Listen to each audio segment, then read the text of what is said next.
Putin is now the only man alive refusing to stop this war. And today, he got called out in front of the entire world. What happened in Westminster wasn't diplomacy. It was a direct threat. Keir Starmer just told Vladimir Putin exactly what Britain will do if Russia doesn't stop. And Moscow, they're already responding. You need to see this breakdown before it hits mainstream news, because what just happened changes everything.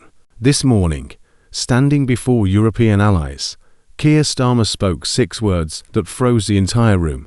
Putin is the only person who does not want to stop this war. Not Russia, not the Kremlin.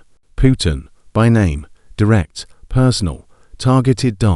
Then he backed it up with evidence so brutal that even veteran journalists look shaken. A 12-year-old girl, a 6-month-old baby, both killed this week when Russian missiles struck civilian areas in Kyiv. Not military bases, not infrastructure. A nursery. Energy plants are bombed deliberately before winter. Calculated terror meant to freeze an entire nation into submission. Starmer didn't sugarcoat it. This is who Putin is. But what came next wasn't about Ukraine at all. It was about you. You were fighting not just for Ukraine, Starmer said, but for the freedom and security cherished by the British people and by all Europeans. With that line, he turned Ukraine's war into Britain's identity. He tied your kitchen table to Kyiv's survival. He turned foreign policy into national character. And the Kremlin understood the signal instantly, because once a democracy declares its values are at stake, backing down becomes political suicide. Starmer just locked Britain into a confrontation that could define the next decade. Here's what most outlets aren't reporting.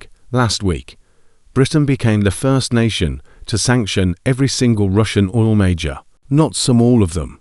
Within 2 days, the US followed. Then the EU.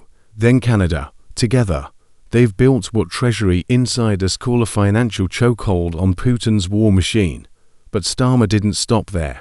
He accused Putin of dragging out negotiations, preparing for a long war, and revealed what intelligence analysts have whispered for months. Russia's goal hasn't changed. They want to break us and they are doing everything to achieve it. That's not diplomacy. That's a warning. Because Putin's real strategy isn't military victory. It's psychological collapse, making Europe so cold, so tired, and so broke that democracies start turning on themselves. And Starmer just admitted, it's starting to work. Sources say this speech was planned for weeks. Starmer knew the backlash would come. Energy prices still high, inflation still biting, and critics calling Ukraine support an unsustainable moral crusade. So he made a choice. He's betting that if you give people clarity, if you show them why the pain matters, they'll endure the hardship. If citizens believe they're defending freedom, not just funding foreign wars, they'll survive another brutal winter. Analysts are already calling it Starmer's Iron Winter, a deliberate echo of Thatcher's defiance during the Falklands. Short-term pain for long-term credibility. But the risk, if public support collapses before Russia does, Britain's entire Ukraine strategy collapses with it, and Putin knows it. That's why Russian state media dismissed the speech as Western hysteria within 2 hours. They're watching the same polls Downing Street is watching. Starmer hinted that new sanctions will hit Russian financial networks, oligarch supply chains, even shell companies hiding assets in London real estate. But intelligence officials warn, this could trigger cyber attacks, disinformation campaigns, hybrid warfare designed to destabilize Britain without firing a shot. One senior defense official said bluntly, "We've moved from containment to confrontation." That's not diplomatic language, that's escalation. Because what Starmer did today wasn't posturing, it was a strategic shift. Britain is no longer following Washington's lead. It's setting the pace, and that comes with both prestige and peril.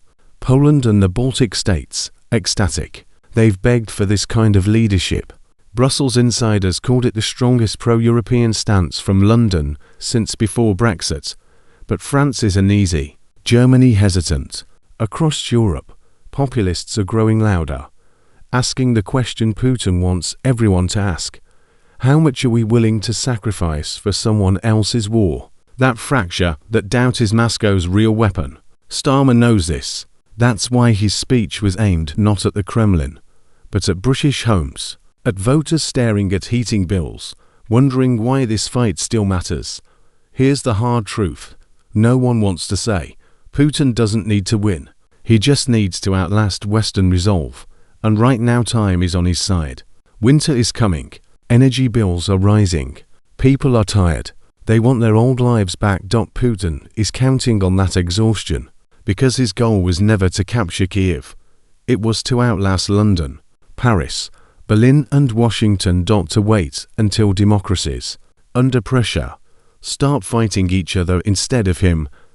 So when Starmer said, they want to break us, he wasn't describing Ukraine's war, he was describing ours. This isn't about whether Ukraine can survive artillery. It's about whether we can survive doubt, whether democracies can still stand firm when it's costly, when it's uncomfortable, when it's more than hashtags and headlines. Because today, for the first time in months, a Western leader didn't just condemn Russia. He reminded the world what we're actually fighting for, not just Ukraine's borders, but the principle that dictators don't get to redraw maps through terror, that autocracy doesn't outlast democracy just because it's patient, that freedom isn't negotiable when the price gets high.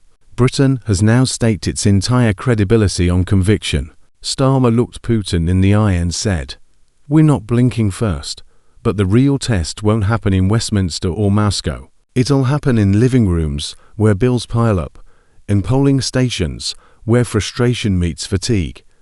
If Britain holds, Europe might follow. If Britain cracks, the entire Western strategy falls apart, and Putin's message to every dictator becomes clear. Democracies talk tough, but they always break eventually.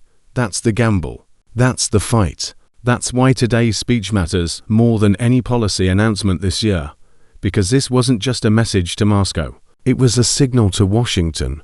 With American commitment uncertain, Britain just reminded the world what leadership looks like when the cost is real. So, what do you think? Is Starmer right to hold firm, no matter the economic pain? Or is this moral grandstanding ordinary British families will pay for? Drop your thoughts in the comments. Because this isn't just politics. It's about what kind of world we're willing to defend when defending it hurts. And make sure you're subscribed, because this story isn't over. The next chapter won't be written in government halls. It'll be written in homes, in polling booths, in the choice between comfort and conviction. And that choice is coming faster than anyone's ready for.